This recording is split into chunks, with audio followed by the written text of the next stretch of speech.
Welcome to Discover Dorico for February 2025. Today we'll be talking about orchestral condensing or making a short score layout. As I'd recently seen some comments from people about how to get the best out of this feature. You'll need Dorico Pro for this session, and I'm using version 5.1.81. We'll start in this session working through how the condensing feature works and then look at some examples, including changing staff labeling, XML imports, some of the questions that people have had so that we can explain why and how things are condensed in particular ways and how to change them so you can set the options you want in your projects. We'll be starting with one of the Dorico example scores called Akinola Prelude. So if you want to follow along, do a quick Spotlight or Cortana search in your computer for Akinola Prelude. Here it is, and then open that file. Let me know in the comments if you have any questions about this topic, and if you aren't watching live, then you can also email questions about this topic or ideas for future topics to discoverdorico@steinberg.de. So let's begin with this Akinola Prelude. I'm going to keep, like I said, I'll be keeping an eye on the comments, so just let me check on those. Yes, we've got some people in there already. So condensing. Condensing is taking when you've got multiple players and making a short score, so making a slimmer version. So if you have this project open in front of you, then you can see as you scroll around in this one, for example, bar 17, 18 onwards, we have these woodwind players here. So to turn condensing on, if it isn't already, you go to the Edit menu and you go to Condensing, and to turn that one on, and Dorico will look for players which are similar, so for example the clarinets here, and it will then condense them down onto a lesser number of staves. So what we're going to be looking at in this session is various options. So for example, why didn't the flutes condense at this part? Why did the clarinets condense and the flutes not, if you like? The staff labeling options, all those kind of things. We're going to look at various options. So also you'll notice I have grey notes here, so you can tell the ones that are condensed because they're grey. So if you want to do that, if they're not already, if you go to the View menu, Note and Rest Colours, and then go to Condensed Music and turn that on, then anything that's been condensed will be grey like this, and anything that isn't will be black. It's quite useful, this feature, because it means you can still select one of these notes, but you can't select and edit condensed music. So I can't click on any of these, and that's sometimes annoying because if you want to play back from somewhere, then you can't click on a note to do that.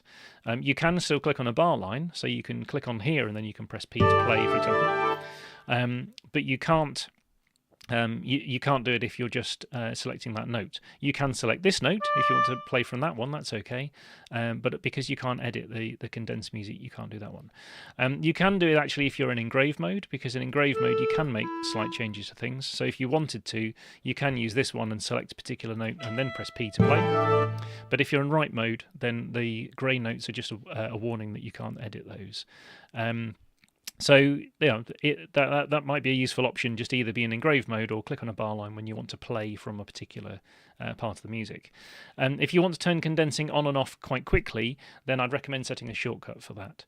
So if you go to the Dorico menu and Preferences, or if you're on a PC, you go to the Edit menu and Preferences, and in the search, if you start typing condensing in here, then in the edit section you'll find condensing, and you'll see I've already set a shortcut for that, so you can pick your own shortcut if that would be useful so that you can turn this feature on and off. So when I use that shortcut, you'll see it pop up on the screen here, so you can see my shortcut for that, so I can quickly turn condensing on and off, which I'll probably be doing a fair amount in this session, so you'll see that one pop up as and when I use it. So that's kind of, it's not a default shortcut, so yes, you'll probably want to quickly do that. No, there isn't something to quickly click and press W, because you can't select something. So if I was clicking on this one, you're not necessarily clicking on just one of the clarinet parts, but if you are, then yes, you could press W, but only when you're in engrave mode. So when I was in engrave mode, then let me just go back, I'll show you again. So if I don't think it will work if they're A2 like this note here. It will probably go to clarinet 1. Yes, I thought it might. So you can't easily get to clarinet 2 at that point, but if there are obvious sections here where you can click on each note, then in engrave mode you can click on a note, you can press W to get to that part if you want to, yes. But you won't be able to do that in write mode because you're not able to select these notes. But good question. So also in this one, you'll notice that these are all single players. So there are also various options that you might want in some cases for section players. So down at the bottom of this piece here, we've got some violins, violin desk 1 and desk 2, and violas and cellos and contrabass. I'll just check in the signposts. You can see here there are some divisi points. That's why there's 2 violin 1 staves here, 2 violin 2 staves. The divisi signpost, if you've not watched one of these sessions before, I have also set up a signposts hide signpost shortcut. So if you search signposts in the same preferences, you can also have a shortcut to turn on and off your signposts. So that's why we've got a divisi section here, so why we've got multiple violin staves. Now, the condensing feature, to turn that on and off, it also exists in the library menu in layout options, and I'll show you why, is because you're only changing this option for the one layout that you're looking at. So normally you only condense the score, but you may have multiple scores, so you might want to enable this or disable this for multiple layouts. So enable condensing is on for this layout, but it also has a specific thing for section players here, where you can exclude them from condensing, or you can condense divisi. So if I turn that one on and have a look at the score, just press apply. You can leave this dialog open.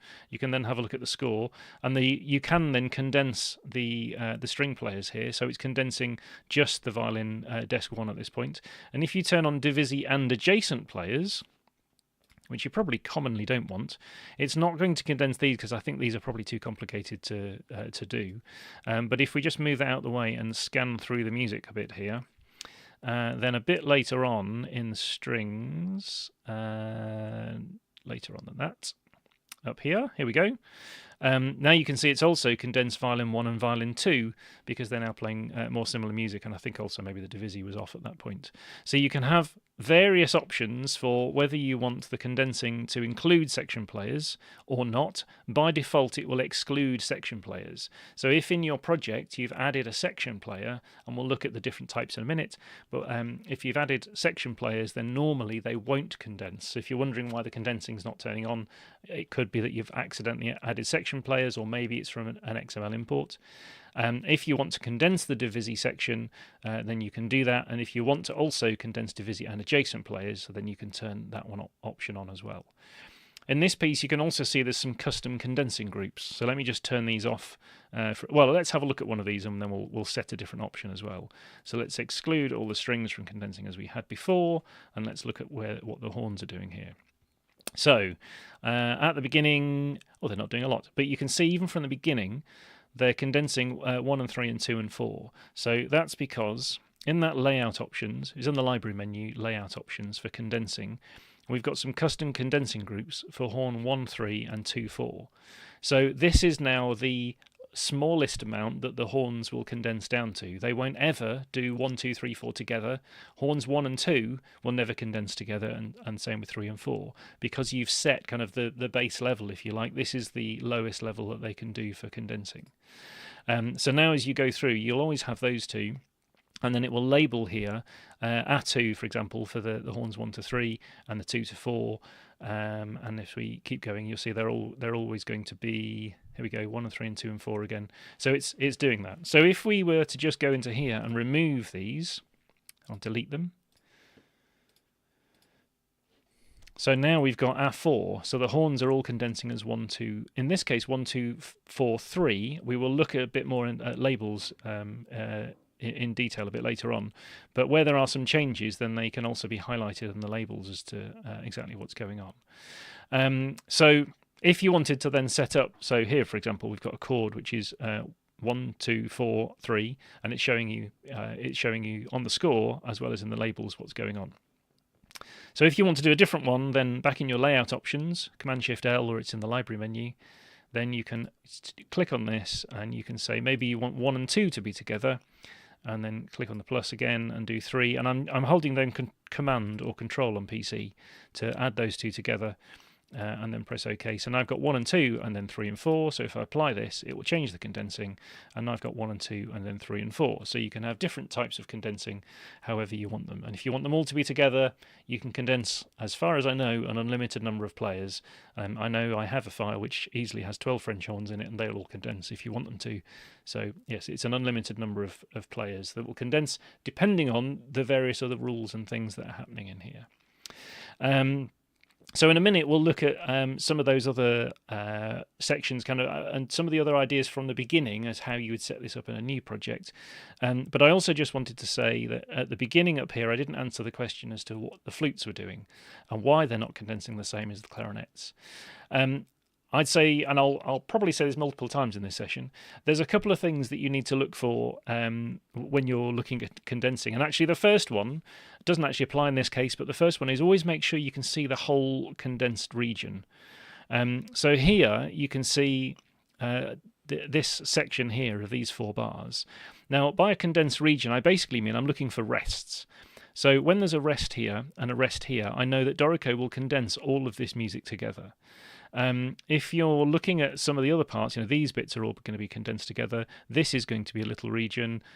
These can potentially be 2 little regions. Anything that generally has rests will be considered as a specific little region. So, for example, this bit here and this bit here would be, 2 different sections for the condensing when it's doing it. Now in this particular case, we've got 2 sections here, there's no rests, so why are they not condensing? And in this particular case it's because there are various rules about how Dorico can combine them and how complicated the music can be, if you like. And this particular one here is going to be because there's an awful lot of crossovers between these 2 parts. So Dorico is saying, well actually maybe there's too many crossovers to show it, but let's have a look at the options and see. So the other place where probably be a fair amount today is in notation options. I go to notation options, and in notation options there's a condensing section. I've made this dialog slightly smaller at the bottom of the screen so you can see what's going on. And now in here, I'll just make it slightly bigger for a minute, there are various things that you can look at in this one, but in this case as we said it's probably the pitch crossing because of the notes that we have for this flute and this flute. They're going to be crossing over a lot. And Dorico has an option by default to limit the number of pitch crossing options that will happen. And it will limit it, I think the default is 1. So if there's 1 crossover, that's okay. But if there's any more than that, it's not okay. Or it's likely to be more complicated. If you want to try it and have a look, you can do allow unlimited pitch crossing. Just press apply. And then Dorico will condense the flutes. Now actually, that's not terrible in this particular case. So maybe that's something you want to allow, allow to happen in this one. Maybe it isn't.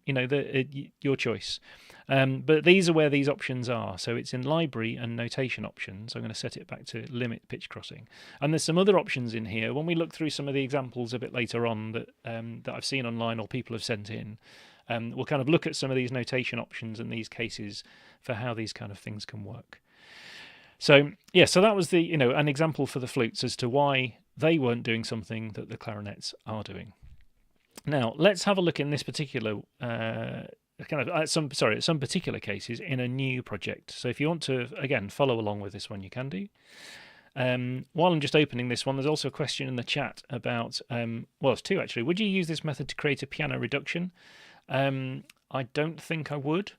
You can try, but a piano reduction is often going to remove some of the notes where there are duplicates. So and there is a specific option in the paste menu for creating a reduction. I'll show you in a second.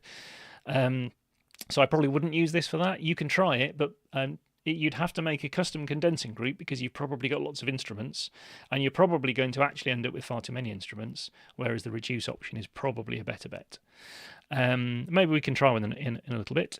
And there's another question about would I use this for choir to split SATB into SSAATDBB? No, again, I probably wouldn't for 2 reasons. One, in that case, SATB, you probably want to use the divisi option, and so that you have a section player here, a section soprano, and then you do the divisi to kind of to separate out the number of staves at that point. that's probably what you'd want to do in that case, I think. And also, the condensing doesn't work very well with lyrics. Maybe it could work better one day, but it doesn't tend to. So I probably wouldn't if with choirs, unless the lyrics are very. Yeah, no, I probably wouldn't. So anyway, I'm going to choose an example here. Let's do some example with some horns. So we'll say we add a horn here. Again, I'm adding a single player here. I'm not adding a section player. Because as you've seen in the previous example, there are some options for section players, but normally the horns would be single players anyway. So we're going to add a horn. You can also then right click and duplicate the player. I've set myself a little shortcut for that so you can quickly duplicate a player. You could also, if you turn off me at the bottom here, you can click on the little add ensemble option, and you can also say, for example, 4 horns in here. And you can add multiple instruments this way as well, so it's often a quicker way of adding lots of instruments. So I've now got 6 horns, so we'll look at how these options work. So in write mode here, let's just add some time. So Shift M 4/4 will do for now, and we'll add a chord into here like that with my MIDI keyboard. So actually, no, that's not going to make sense, is it? I've got some very red notes. What I should probably do is put this into transpose pitch. It's just behind me. Oh, turn me out. There you go. Just behind me down here. I'm going to put this into transpose pitch. And then I'm going to enter the note that I did here. So I'll say whole note's fine. There we go. So now I've got a note note added for all of those instruments. Let's just click on the bar line here, do Shift B, add 3 more bars, so I've got a bit more space to play with. So I've got some notes here for the horns. Now, so when you turn on condensing for this, I'll use my shortcut this time. It's in the edit menu if you don't have a shortcut. Turn on condensing, then you get this. So we're going to look at labels and various other things and everything else. In fact, let's start off with horn in F. Let's remove the in F. Let's go to the library menu and go to layout options. And we can say for our staves and systems that we don't want to show the instrument pitch or transposition for the horns, so that we've got a bit more space. We can just see horns 1 to 6. We're also going to change these labels in a little while.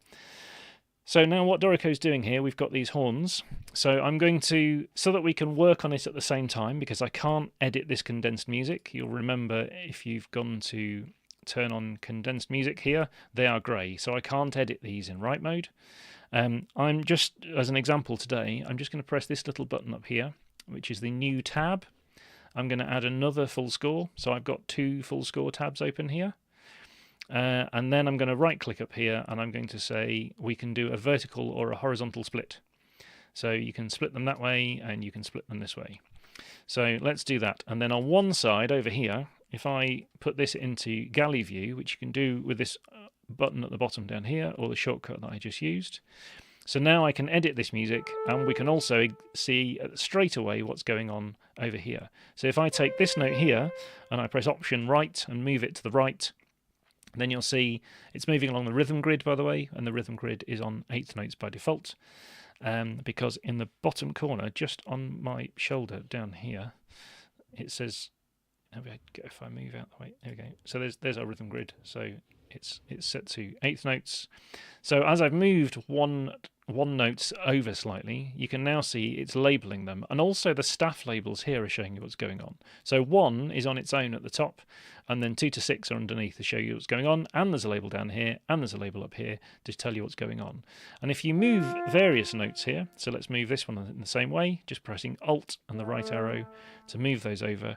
So now you can see I've got 1, 3, 5 doing this, 2, 4, 6 doing this, and the labels again are showing you what's going on. So I know not everybody likes the way these labels work, but we'll look at various other labeling options in a second. So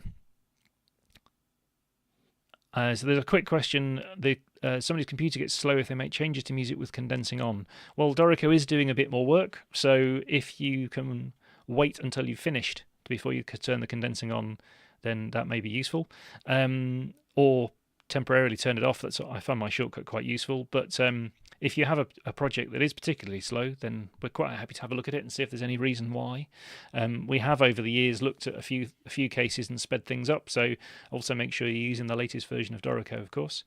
But yeah, hopefully, they shouldn't have too many issues with that. So anyway, as I was saying, I was making some little changes to these, and that's updating the condensing here. And of course, that would also change if you had added a manual option. So if in the players section of layout options for condensing, if you'd added a custom group now, so for example, if I select with command 135 and 246, then you'll now get 135 and 246 as specific sections. And if you didn't want those and you wanted to say, let's get rid of those. If you wanted them to be 1, 2, 3, which you can do with shift, so select 1, 4, 5, 6, shift select, then you can do it this way, then you get this kind of labeling. So you have lots of options for how you want all of these things to work and how you want the labels to work. So let's talk about some of these labels. Now these labels, they're staff labels.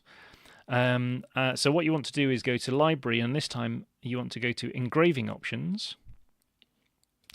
And in here, if I scroll down to my staff labels, then there's all sorts of options to do with all sorts of staff labels and in various cases for things.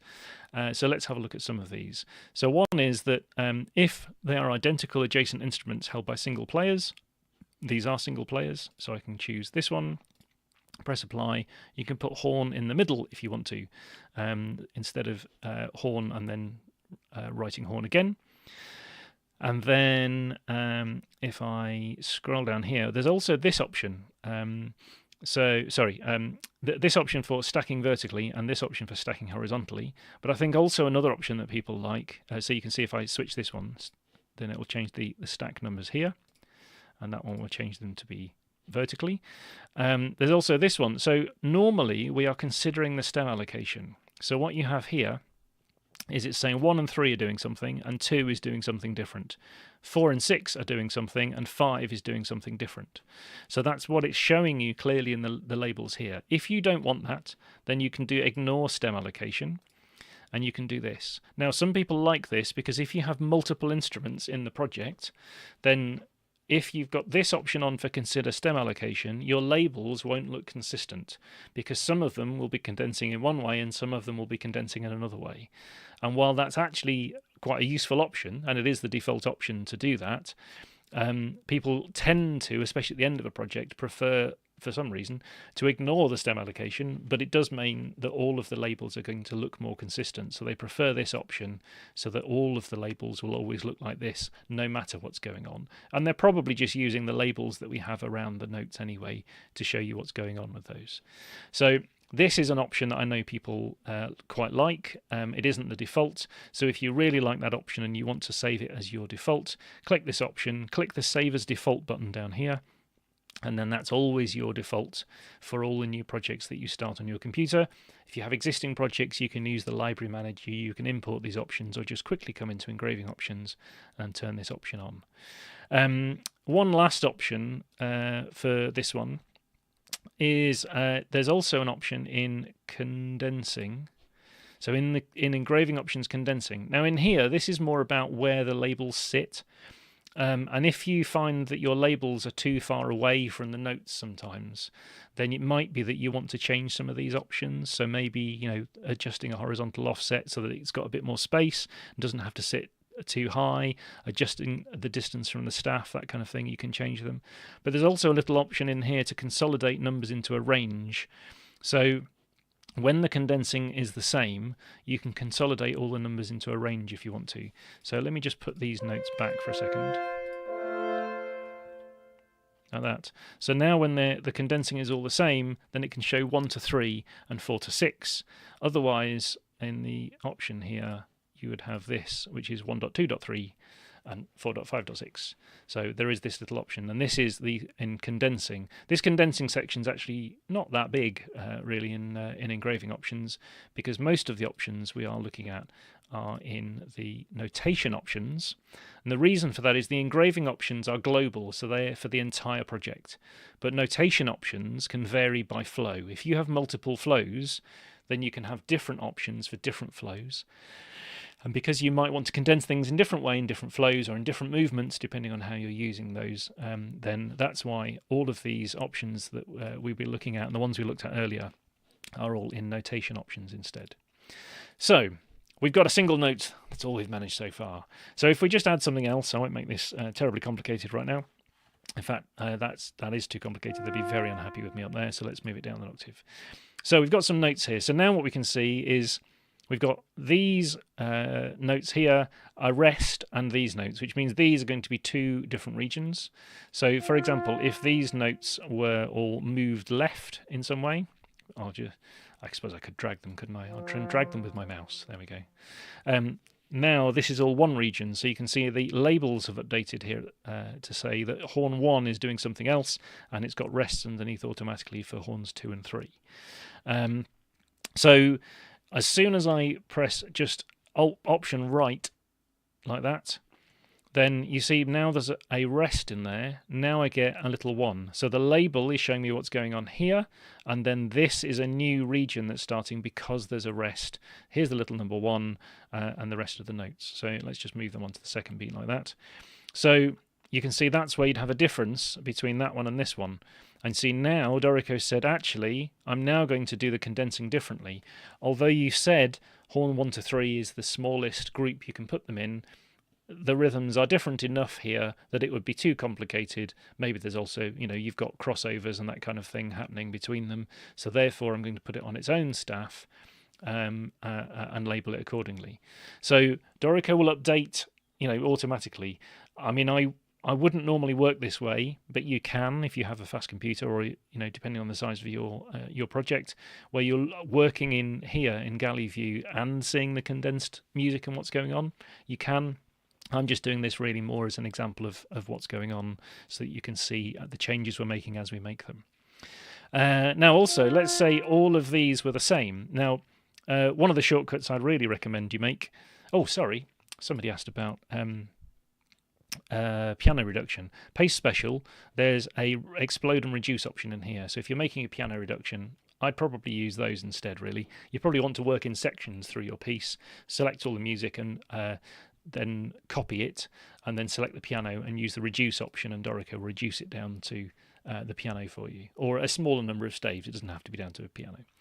But the option I would like to show you at the moment that I would suggest is you have move to staff above and below, and you have duplicate to staff above and below. And if you don't have shortcuts for these, they're going to be quite useful for this kind of thing, so that you make sure you have the exact same between them. So these notes here, I want to copy them down here. Now I can probably alt-click, but if I use my shortcut to duplicate, then I can easily duplicate to exactly the right position in the bar, and I've now got an A3 here for the condensing. Now the other things that are going to be important is things like slurs. So if you add a slur, it's going to make a difference to the condensing, because number 1 is now doing something different to 2 and 3. So if you add slurs to these as well, then it would also make a difference. You can see it's updating as we go. Now there are quicker ways of adding slurs, of course. You can. I recommend really what you're doing is selecting all of these notes and pressing S, or you can paste articulations, which we'll also look at in a minute. If I just remove those for a second, another thing that will make a difference is dynamics. So if I press Shift D and enter mezzo forte or a piano or anything on here, you can see there's a dynamic here, which means in the condensed version, it's going to show that at the top with a label. This is where you might want to adjust your label slightly more left so that it can sit in more neatly. That was the Engraving Options rule. And then if I go to one of these, for example, if I was to add a different dynamic here, then it's going to label it underneath. And because this one is now sufficiently different, it's added it in its own staff. If I add a mezzo forte here, then it's going to get joined back to the top one. So you have options here for what's going on, who's using which one, that kind of thing. If I just select the piano here and delete it, you can see it's disappeared. And now if I put mezzo forte here, it's added a mezzo forte. So all of those kind of options, we now have an A3 in here. It's all, it's combining them where it can, and where you have a difference, then it's going to show you that. Now, what I found that some people have done, if I take this one, for example, if I move it slightly to the right to another note, then it's going to show you two different dynamics. This is a severe example, maybe, but you may also find that your dynamic has been moved maybe in engrave mode, so maybe it's been moved slightly this way, or when it was uncondensed it was moved here, so it looked like it was in the right place but it wasn't, and when you turn on the condensing it's shown here. So I'll show you that again. So uncondensed, it's showing me this. In fact, let me just go, I can go back to right mode now. Uncondensed, let me put the condensing back on. There we go. So this one's okay, but you can get cases where, like I said, it moves somewhere, but it's attached still to this note. So while it looks like that would condense normally, it won't. I'll do you another example of that one to show in the examples in a second. I'm just going to remove that one for a minute, so I'm going to go back to right mode, just remove that one. I find what's very useful, especially for groups of dynamics or passages that are all going to be very similar, is again the same duplicate to staff below shortcut, because then you know that dynamic and that one are exactly the same, in the same rhythmic position, and therefore they will condense together again, and it will condense this way. So the important thing is that the music and the dynamics and the articulations and the slurs, etc., they are all the same, and if they're all the same, then Dorico can condense them down like this. If they're not, then you might start to get little changes to things. Bear with me 2 seconds.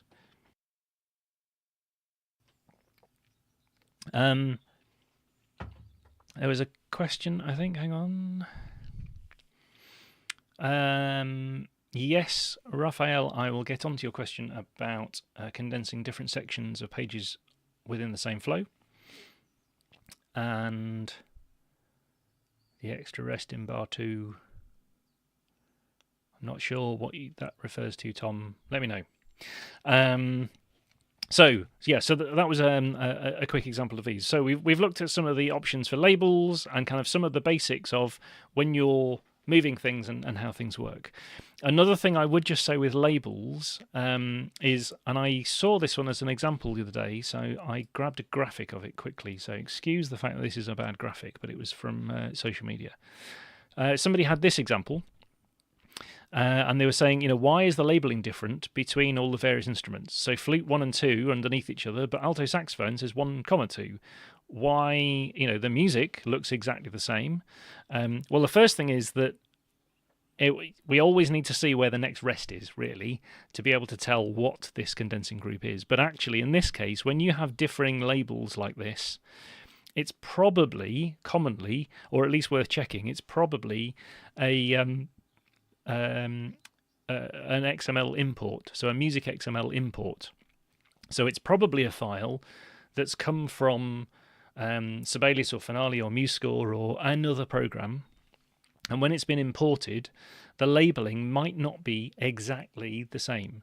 So cases, for example, you can have, if I go to setup mode, maybe you've got a horn in F and one's labelled manually and one isn't. So one of these might say in F, which means one is a horn in F and the others aren't. It can be that kind of case. It can even be little things like, I'm just going to undo that. It can be, if I go to edit names, it can be sometimes just an accidental space. So there's a space in that one. So now I've got a horn and a horn 1.2, and all the labeling isn't correct. That's simply because there was an extra space in the name that could have been imported. So with any labeling things with instruments, when you're not sure, and when you've done a music XML import, and and that might have maybe caused some issues, when you're in setup mode, I'd recommend going to setup and reset instrument names. And if you use that shortcut, it will reset the instrument names for all of the instruments back to the Dorico default ones, and then they're all going to be the same, so therefore the condensing will then be able to apply in the way you'd expect. So that's the main thing I would do, you used to have to go and edit all of the instrument names, but there is now that reset option, so that it will do that automatically, and that normally will solve kind of the other quirks with instrument labels and names and that kind of thing. Now, I'd like to move on to some other examples of kind of and some cases where some of the settings will work in in different ways and how you might want to use them. So I'll do that, but I'm just going to quickly check for a second on the comments because there were a couple. Hang on.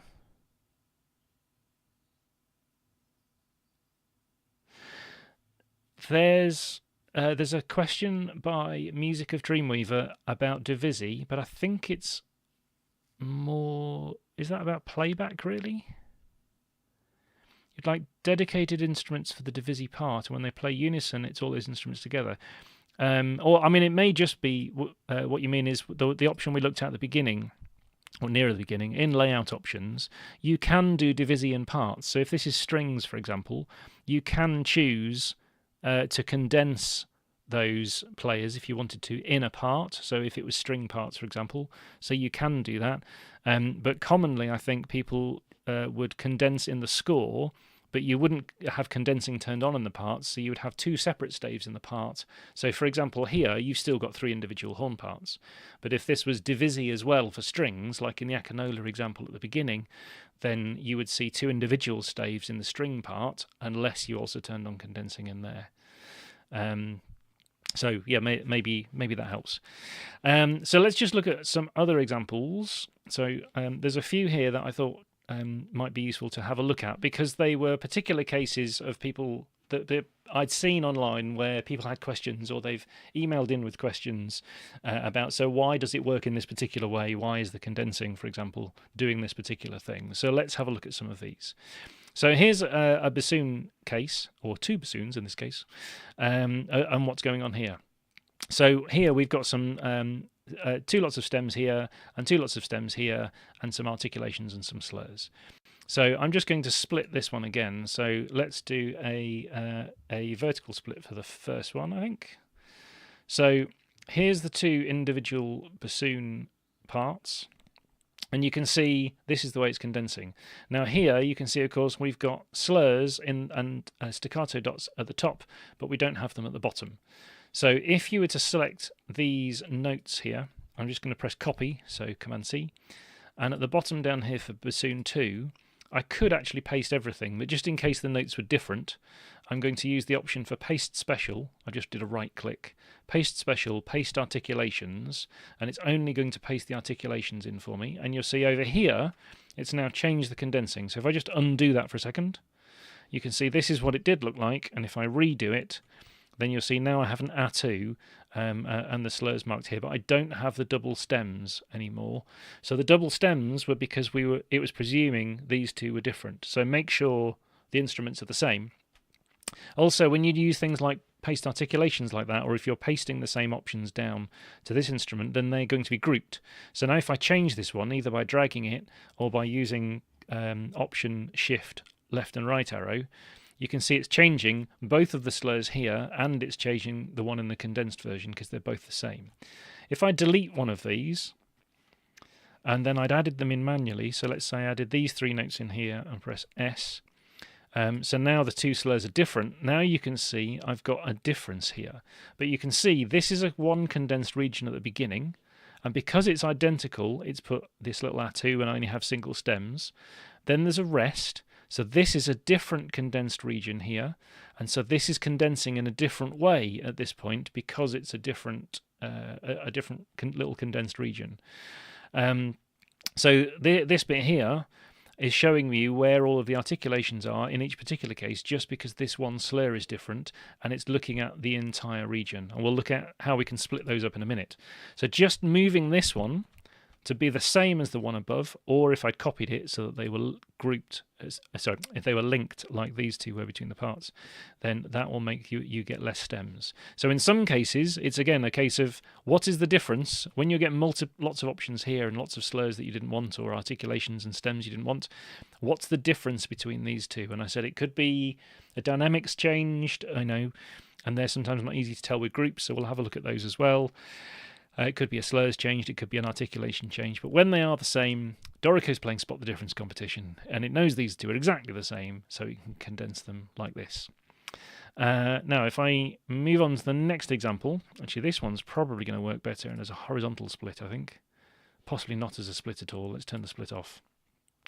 So in this example here, we have 2 flutes, 2 oboes, 2 clarinets, a bassoon, 2 bassoons. There we go, so a little woodwind group. So when I turn condensing on for this one, they're condensing in 3 different ways. 4 different ways, maybe? So, and especially the oboes and clarinets, what's the difference? And why have we got, there's a little 1 here and no rests. So some of the options that you can look at for some of these. Now these again are going to be the kind of thing that are in notation options. So in the library menu, in notation options, or your shortcut of course, and it's going to be the note grouping. It's going to be the condensing options for the notes and the way they're put together. So this particular case here could be, for example, we've looked at limited pitch crossing, it could be the amalgamation approach for notes and chords. So if I say prevent amalgamation, then here it's going to prevent these being amalgamated, and therefore it's going to show as clearly stems down and a rest here. If you do allow amalgamation, then you get a little 1 here because it's allowing them to all be grouped together. So again, different options depending on how you want to. We'll look at a few more cases. The oboes and the clarinets look like they should be the same, but they're not. And this is a case where I think we sometimes see shortcuts, screenshots, online, and somebody would send us this, and they would say, why are the oboes and the clarinets different? And the answer is normally, what happens after this note? Because this might all look the same, but we need to end with a rest normally to know what's going on.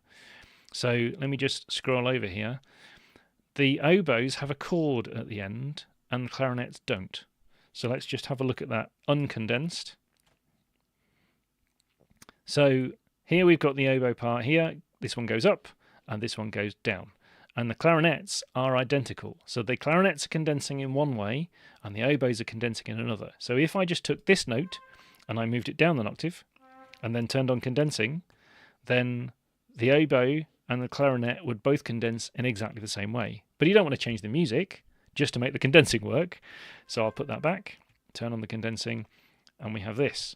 So now Dorico has given us lots and lots and lots of A2s, and there's a couple of reasons why this happens. So let's look at how we would solve this. Now, one of the things I suppose you could do is in notation options.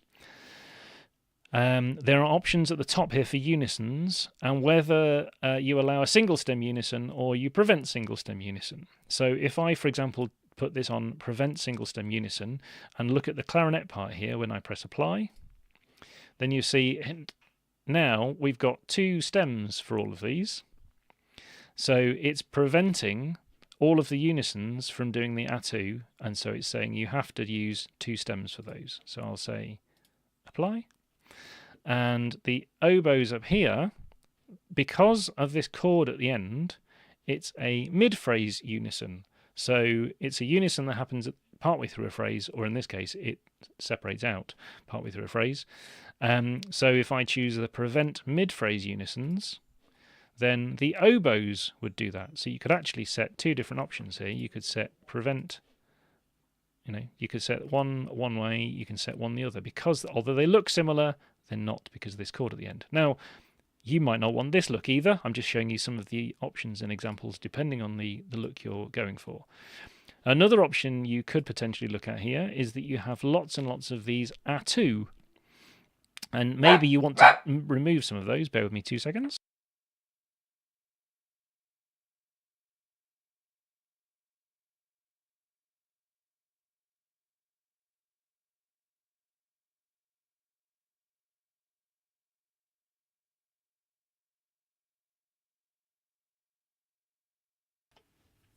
Apologies for that. So one of the things you might want to look at here is that you've got lots and lots of A2s that you don't want to keep. So if you go to engrave mode, you can choose these. I suppose you could choose them all. I'm using commands to select them all. And here you could use hide, But then you have all these player labels, and then you'd have to use your shortcut to turn all the player labels off. We don't really want to do that. So what other options do we have when you've got lots? And why do we have lots of these? These are separated by rests. Why is this happening at all? So I'll show you a couple of things why that's going on. So again, in our notation options for beam grouping, there's lots of options to do with beam groups, and one of the options that's set in here is that rests are allowed within beams. So here, these rests are actually included in these beams, which is making the condensing also act differently. So if I choose, for example, break beams at rests, then it's going to happen for the entire flow. But now we get individual notes, so all of these are now acting as individual little condensing options. And so this bit at the end has an ATU because they're playing the same thing and then play a chord, but all of these don't. So if this was the kind of thing you wanted, then there's another option to consider, which is just in this particular case, because they were 8ths and 16ths with these rests, are the rests allowed within the beams? If they are, it could also be affecting the condensing. Now let's say, but John, I don't want any of those. Really, I just want to remove the ATUs and leave this as it is. So the last option that I'd look at is potentially a little condensing option, which is if I choose, I'm going to say it's this last note here. If I go to the Engrave menu, I can go to Condensing Change. And condensing changes, I'm just going to put a tick in the oboe box here. I don't need to set any of these other options. I'll come back here in a second.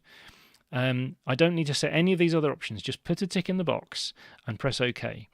And what that does is it adds this little condensing change signpost. And it means that Dorico is now looking at the oboes from here to here, and then it's starting a new condensing region just for this chord. So therefore, all of this has to be considered, but not the last chord, which is the one that's causing us the problem, because we identified it's the thing that's different from the clarinets. And therefore, it puts an ATU at the beginning. These are all fine. They're all part of the same beam groups because of the rests. And then it starts a new region here, which you can do just by clearly showing with a single stem with that condensing change. So sometimes just adding a little condensing change like that, and I've not actually changed any of the settings, but that is enough to then change this region and change the labels. So now if you, going back to Raphael's question, I think he's just looking at the comment, he's looked at them. So if you want to condense something in one way on one page or in one section, multiple pages, and then condense something in a different way, then you can use these manual condensing changes. So you just choose a point in the score where you want it to happen for whichever instrument, it doesn't matter. In the Engrave menu, so you do need to be in Engrave mode, you go to Condensing Change, and here you can choose the specific instruments. So let's do something for the flutes. So you can choose the specific instruments here, and then you can change the options. Now these are the notation options that we were already looking at in our notation options dialog. Hang on. Down here, all of these notation options that we were looking at a minute ago, so the condensing ones, sorry. So the whole phrase unisons, the mid-phrase unisons, the pitch crossing approach that we looked at the beginning, the amalgamation options that we looked at, all of these things, and what happens with slurs, and whether you want a single one or you want slurs on both sides or not, whether they're allowed to amalgamate or not. But the same kind of things with playing techniques. All of these options exist, I'll just double click on that signpost, in here as little overrides basically that will happen from this point until they're told otherwise. So you can set any of these, so if you needed the whole phrase unison or not, so let's say, these won't make a lot of difference, but we were looking at the pitch crossing earlier. For the flutes, we were looking at the allow amalgamation for notes and chords earlier, so maybe you want to make a change to that. You could set that as a change.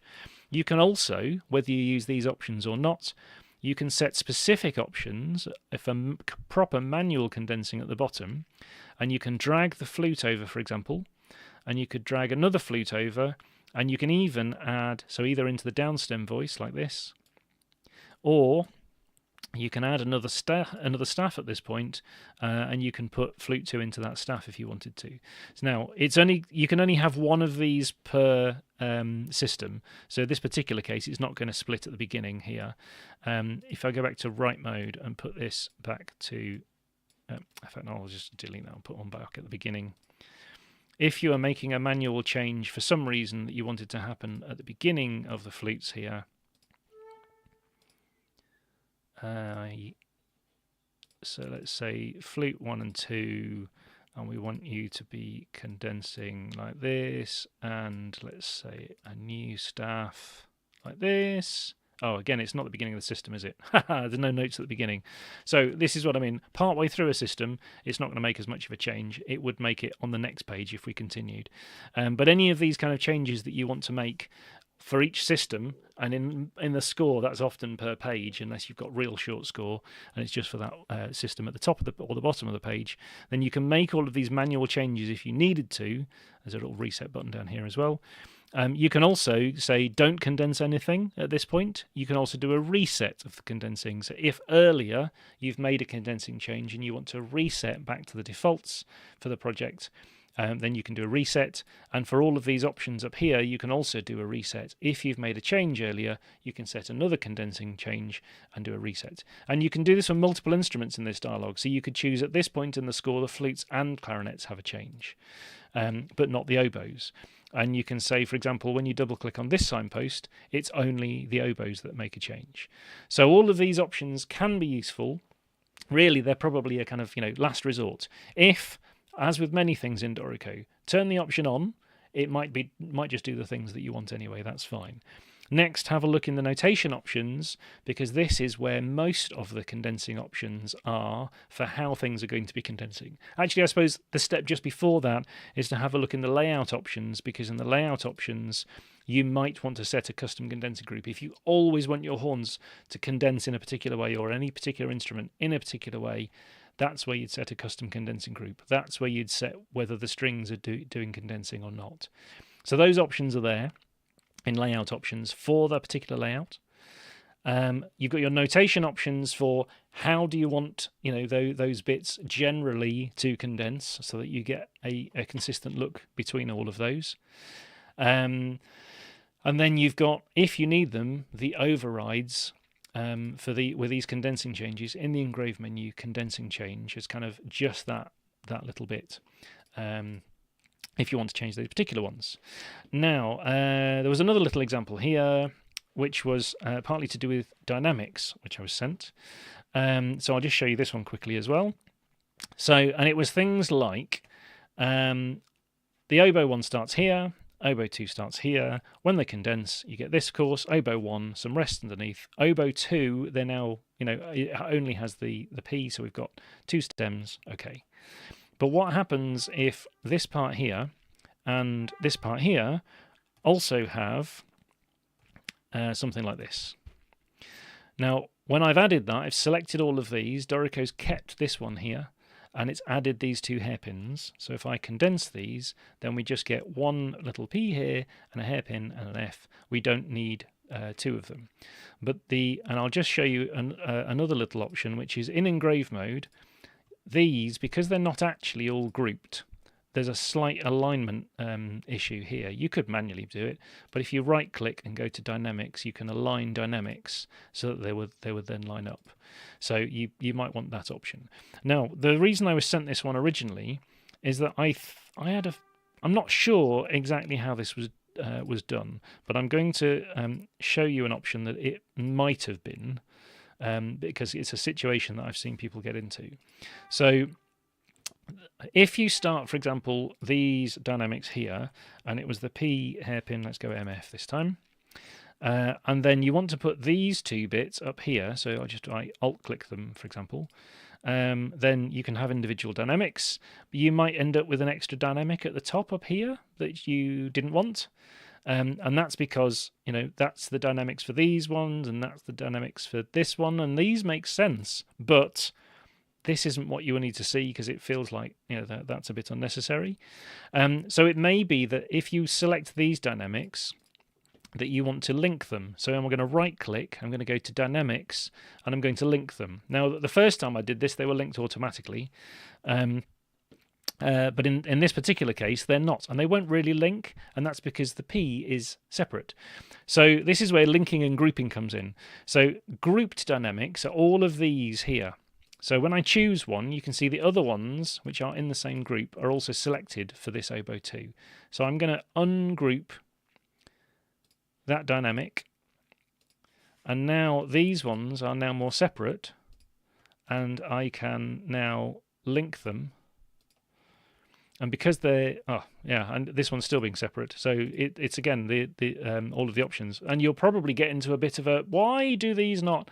I would just recommend, like I said, the one you want is this P here. If you put that one in on its own, it's not linked or grouped to anything else.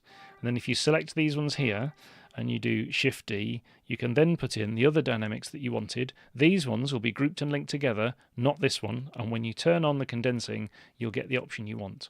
So it's all basically down to linking and grouping and those kind of things. But what I also would recommend for anything to do with dynamics is either using the paste articulations, because it will, for slurs and articulations, and for notes and dynamics also, if you need it, the paste special and the duplicate to staff above or below, depending on which direction you're going. And that will then give you the correct options at the correct rhythmic place, and you know they're going to be the same, so it can do the condensing together. So yeah, it's just a couple of examples of kind of why sometimes you might get extra things in the condensing that you weren't expecting.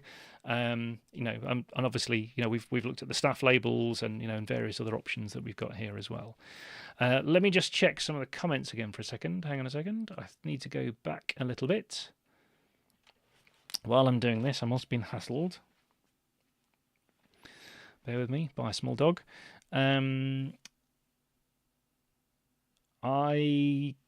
Sorry, Fergus, I'm not sure when your question was. Aren't the upper horns 1, 3, 5, the low horns 2, 4, 6? They were earlier, but I did change the condensing groups, so maybe that's why they changed. I'm not sure. Somebody's answering somebody else's question. So when you've got playback of divisi, yes, there is an option for different playback options. That's not really something I was looking at today. But yes, if you have divisi, an instrument which is using divisi, in the play section, for that instrument, this won't work in this case, you can enable independent voice playback, and then you'll get different playback channels for each one of the divisi instruments. So hopefully that helps. And if we want to make quality of life recommendations for Dorico, is that for me? Oh, no, for Dorico. How do we get into the Dorico team? You can email me, discoverdorico@steinberg.de, but really, if you'd like to make suggestions that you'd like the rest of the team to actually look at and be able to comment on, and all the people also to be able to comment on, I'd recommend the forum. I'm just going to put this in the chat, because the forum is a very good place to talk to our developers. There you go, dorico.com/forum. Do a search in there first if you've got a suggestion, because it may well be that somebody else has asked it or a similar question. So do a search first. But yes, if you make any comments or suggestions there, then they'll be read by the development team, and we can look at that one. So yes, if you have any questions on there. My email address is also available, discoverdorico, all one word, discoverdorico, all one word, @steinberg.de. But in that particular case, probably the forum's a good case. If you've got particular condensing questions about how something is or isn't condensing, then yeah, you can also send me a file if you want to, and I can have a look at it. I'm a little bit behind in some of the emails, apologies on that, but I will get to them. I will answer those. I think the main thing really with condensing is, for example, in this case here, is look for where the rests are. I mean, yes, this was a particular different case because the rests were also part of the beams. But in general, you look for where the rests are, because that's going to show you, let me turn this one on again, where the condensing sections, regions are. And therefore, Dorico is going to be looking at those regions when it's doing the condensing. And if there's something that's changed in that little bit, and if you've got something condensing one way in one instrument and a different way in another instrument, that's often why, is that there must be a change, but look for those rests. If you have a question and you post it on Facebook or a forum or anything else, make sure we can see the rests at either end so that we can actually see what's going on that phrase. If possible, especially on the forum, you can upload your Dorico file and we can have a look at it and tell you if there's anything strange going on or, what actually is going on. But often we'll need to turn off the condensing to see what's going on. But what we really need to know is, so where's the next rest? Because that's where the condensing region. Also, if you've got signposts turned on or not, because the signposts are going to tell us, there aren't any in that one, the signposts are going to tell us if you've got a condensing change, and that also might be making a difference. So, those kind of things are the things that we would want to look at. But for you to, help self-diagnose any questions or issues, then look for the rests to start off with for those groups, and then look for any changes between those instruments. We've looked at the labels and we've looked at those kind of things. So I hopefully now you've got a lot more information as to kind of how these things work, how you could change the labels if you want them to be in a different way. You can make them more consistent for all of the instruments if you want to, and all those kind of things. Let me have a look. Is there a question? Is there a way to change the length of what it considers a phrase by default, thinking about the oboe example? No, the manual condensing change was the only way. You can't. Dorico is going to be looking for rests. Let me just remove these because they were a bit. That one was a bit daft. So Dorico is looking for rests generally. The only way you can tell Dorico to set another option at that point, and to start a new region, is this condensing change option. Like I said, just tick the box. That's enough just to set a condensing change, new condensing change region at that point in that player. And yes, I think Jason, you've asked the same question. There isn't a way to tell Dorico not to split a condensing region at short rests like 16th rests. It will do that, but it may be that adding a condensing change and setting specific options in there might give you the option that you want. So if that's not quite asked your question, please do send me a little example and say, in this particular case, how do I'm very happy to receive those and have a look at them. And if it's not something I can answer, then yes, I can also pass it on to the team. And if you want to, like I said, if you want to bypass me and go direct there, then you can use the forum, upload a little example there and say, why is this? How do I? Or, can we make this better? Are there any other questions at the moment from anybody? I'm aware we've already reached the hour, which I wasn't expecting this session necessarily would, but as usual, I talk a lot. While you're thinking about if you have any questions, just for a second, I'll let the dog out. Bear with me a second.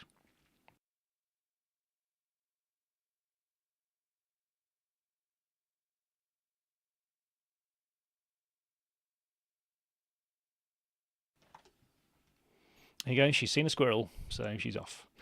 Am I planning a session on Divisi? We could potentially do a session on Divisi. There was, I think if we've done one previously, it must be an old one, but we could do. And we did do a bit of it in the choral video, yes, but some more. If you would like some more help, then yes, we could do that. Again, if you'd like to send me some examples of, if you've got a PDF of some Divisi, how do I do this? That would be great. Yes, or anything you want me to look at in another session. For anything for other sessions, could you please look at, this would be quite useful, especially maybe with Divisi, looking at things like playback and that kind of thing as well. Yes, if you want to send me any examples, like I said, a PDF or something else of, how do I do this, then please do email me, discoverdorico@steinberg.de. Very happy to do that. Maybe that could be what the next session is. If we do one, we could do one in March and maybe look at that one, or let me know. Let me know what you'd like to know. Are there any other questions? I presume not. And like I said, you can get in touch with us after this session anyway. So let's leave it there for today. I'll monitor the live chat a little bit when it's running at the end of this session. But if not, email me or use the forum link that I posted a little while ago in the live chat. And yes, let me know if there's anything else. So what would you like to see in the next session? What would be useful? What potentially are you struggling with? And either if we have a session already, I can send you a link to that video, and if not, we can run another one. So yes, I hope that was all useful. Thank you for joining us live. It really is good to interact with people live. Also considering a session for educators. So maybe we could do a live stream to answer questions from educators. If you've just started using Dorico and you're thinking, actually, I've got a bunch of things about, I don't know, creating worksheets or transposing instruments or something for that particular case, then considering doing a live stream or something on that at the moment. So I'd be interested to know your thoughts. Discover Dorico at steinberg.de. So thank you for joining this one live. I'll see you all next time.